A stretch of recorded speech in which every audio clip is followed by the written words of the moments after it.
utlwa ke batla le utlwele yankitse a re ke batla lo ithuteng go sa ikutlwele botlhoko lo ithuteng go batla go tsetsepela mo go tseo le batlang go di fitlhelela lo ithuteng go sa ineeleng lo ithuteng go sa lelelo sa fetole seemo ke batla lo ithuteng molao wa malatapoko lo ikage ke batla lo ithuteng go tshwaragana le tsotlego ntse o tsholetsa tshelo jwa gago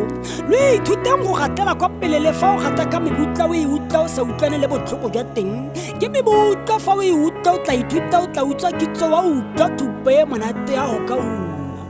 a re ke batla lo tsetsepele lo seka lo wela mo gare ga le mena ga re itse e tla epiwa ke mang ga o batla boammaaruri ke jaaka o tsenya tlhogo mo phatleng ya nnale a re tsala ke batla o nne phetogo e o e batlang mo tshelong jwa gago o tshela toro e o e batlang go e fitlhelela wa utlwa ke batla le utlwe wankitse